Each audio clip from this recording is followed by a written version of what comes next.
নমস্কার, আমি ডক্টর সুলতান খান, আয়ুর্বেদাচার্য। আজকে আবার একটা টিপিক্যাল বলবো একটা রোগ নিয়ে আমি এসেছি। যারা অনেক লোক, এই রোগটা খুবই রেয়ার রোগ, কিন্তু রোগ অনেকটাই এরকম একটা যেখানে লোক চিকিৎসা করাচ্ছে কিন্তু হ্যাসাজ করে ইমপ্রুভমেন্ট পাচ্ছে না বা রেজাল্ট পাচ্ছে না। রোগটা হচ্ছে অ্যাঙ্কোলজিং স্পন্ডাইলিসিস। এই রোগটা খুবই ক্রিটিক্যাল রোগ। এই রোগটা স্টার্ট হচ্ছে আমাদের স্যাক্রোইলিয়াক জয়েন্ট থেকে, তারপর আস্তে আস্তে আমাদের পুরো স্পাইনটাকে অ্যাট্যাক করে নিচ্ছে।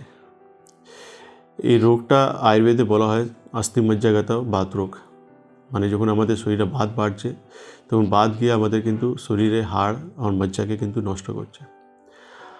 আয়ুর্বেদে বাত 80 প্রকারের বাতের রোগ বলা হয়েছে, তার মধ্যে এই একটা রোগ রয়েছে। এই রোগটা হচ্ছে প্রোগ্রেসিভ রোগ। এই রোগটা যখন আমাদের শরীরে হয় আস্তে আস্তে কিন্তু আমাদের শরীরে প্রত্যেক জয়েন্টসটাকে কিন্তু ইনভলভ করে নেয়, গোটা শরীরের জয়েন্টসটাকে নিয়ে নেয়। আমি দেখেছি প্রচুর লোক এই রোগটাকে চিকিৎসা করাচ্ছেন কিন্তু হ্যাসাজ কোনো ইমপ্রুভমেন্ট পাচ্ছে না। ট্রিটমেন্ট বলতে গেলে পেইন কিলার, লাস্টে গিয়ে হিপ রিপ্লেসমেন্ট ট্রিটমেন্ট। কিন্তু এর আগেও কিন্তু আয়ুর্বেদে অনেক সুন্দর ট্রিটমেন্ট রয়েছে। কেন এই রোগটাকে ইমপ্রুভ করতে গেলে আমাদেরকে পঞ্চকর্ম থেরাপি আর মেডিসিনে অনেকটা হেল্পফুল আমরা পাই। পঞ্চকর্মা এই জন্য কেন ডিটক্সিফিকেশন। পঞ্চকর্মা যখন আমাদের শরীরে দোষ ডিসব্যালেন্স হয়, পঞ্চকর্মা আমাদের শরীর দোষটাকে স্টেবল করতে অনেকটা হেল্পফুল কাজ করে। এর সঙ্গে আমাদের যে বাতনাশক ওষুধগুলো রয়েছে সেটা আমরা অ্যাপ্লাই করি। এই রোগটা এমন একটা রোগ যার লক্ষণগুলো আমরা খুব পরিষ্কার দেখতে পারি। যেমন হচ্ছে কোমরে ব্যথা, তার সঙ্গে সামনের দিকে আমরা ঝুঁকে যাচ্ছি, চোখ লাল হচ্ছে আমাদের, নিঃশ্বাস নিতে সমস্যা হচ্ছে আমাদের, বা ঘাড় ঘোরাতে আমাদের সমস্যা হচ্ছে। এইসব লক্ষণ দেখার পর আমরা যখনই কোনো ব্লাড ইনভেস্টিগেশন বা এক্সরে রিপোর্ট যখনই আমরা করতে যাই সেখানে কিন্তু ক্লিয়ার আমরা বুঝতে পারি যে আমাদের এই রোগটা হয়ে গেছে।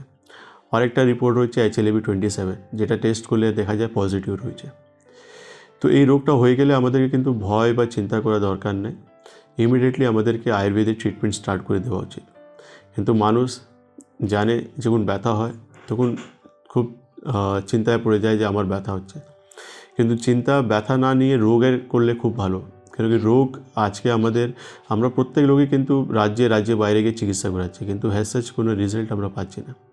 দেখা যাচ্ছে আস্তে আস্তে আমাদের স্পাইনটা পুরোপুরি বাম্বু স্পাইন মতন হয়ে যাচ্ছে। তো এর আগেও কিন্তু আমরা সময় পাই, যে সময়টা আমাদেরকে ঠিকঠাক কাজে লাগানো উচিত। তো কাজে লাগানো বলতে গেলে প্রপার ট্রিটমেন্ট, যেখান থেকে আমার রোগ স্টার্ট হচ্ছে সেখান থেকে কিন্তু আমাদের ট্রিটমেন্ট করা উচিত। নট কি আমাদের সিমটোম্যাটিক ট্রিটমেন্ট, যেটা আমাদের পেইন কিলার বা ক্যালসিয়াম সাপ্লিমেন্ট বা স্টেরয়েড আমরা নিয়ে তাকে চাপানোর চেষ্টা করি। তো এই জন্য ইমিডিয়েটলি আপনার বেদজ্ঞান আয়ুর্বেদে যোগাযোগ করার চেষ্টা করুন। তাতে কী হবে যে পঞ্চকর্মা থেরাপি আর মেডিকেশন আপনাকে এই রোগ থেকে অনেকটাই মুক্তি দিয়ে দেবে। আমি আগেও প্রোগ্রামে বলেছি, যখন আমাদের বাতের সমস্যা হয় তো আমাদেরকে অনেক কিছু নিয়ম বাড়িতে মানা উচিত, যেটা আপনাদেরকেও বা আপনার মতন পেশেন্টদেরকেও কিন্তু মানতে হবে। কেন কি শুধু মেডিকেশন ডক্টর উপর ডিপেন্ডেন্ট হলে কিন্তু হবে না, আপনাকে বাড়ি থেকেও কিন্তু এই যে নিয়মগুলো আপনাদেরকে মেনে চলতে হবে। যে খান পান সময়তে, ব্যায়াম, যোগা, ডায়েট, এইসব জিনিস যখন আপনি ভালো করে মানবেন তাহলে ইজিলি আপনি যে কোনো ক্রিটিক্যাল রোগ থেকে বেরিয়ে আসতে পারেন। তো এই রোগটা বেসিক্যালি আমাদের হাড়, তারপর লাংস, তারপর চোখ, যেটা আস্তে আস্তে যখন এই রোগটা প্রোগ্রেসিভ রোগ যখনই বাড়ে তখন আমাদের অন্য অর্গানসকেও কিন্তু টার্গেট করে নেয়। আমরা জানি যে এই রোগের জন্য অনেক লোক, আর এই রোগটা খুব কম বয়সে কিন্তু আক্রান্ত হয়ে যায়। আমরা দেখা যায় যেটা 18 বছর, 20 বছর, 22 বছর ছেলেরা কিন্তু আক্রান্ত হয়ে যাচ্ছে। তারপর সামনে যে জীবনটা রয়েছে খুবই কষ্টদায়ক। কেন কি যখন আমাদের ন্যাচুরালি বডি আমাদের ফ্লেক্সিবল, আমরা মুভমেন্ট করতে পারি জয়েন্টসের জন্য, তো যখন এই জয়েন্টসগুলো ফিল আপ হয়ে যায় বা ক্যালসিফাইড হয়ে যায় তখন আমাদের কিন্তু হাঁটা চলা, ওঠা বসা বা কাজ করতে কিন্তু খুবই কষ্টদায়ক হয়ে যায়। তো এই জন্য সময় থাকলে ইমিডিয়েটলি আপনাকে কিন্তু ডিসিশন নেওয়া উচিত। কেন কি নিজের শরীরকে গিনিপিগ না বানিয়ে ইমিডিয়েটলি আয়ুর্বেদিক ট্রিটমেন্ট করা আপনাদেরকে দরকার বা উচিত। আমার প্রোগ্রাম আপনারা দেখছেন অনেক দিন থেকে। আমি আপনাদের সবাইকে একটাই জিনিস বলবো, আপনি না হলে আপনার বন্ধু বা আপনার ফ্যামিলি বা আপনার সোসাইটিতে যে কোনো লোক কিন্তু আর্থ্রাইটিস থেকে আক্রান্ত হয়ে যেতে পারে।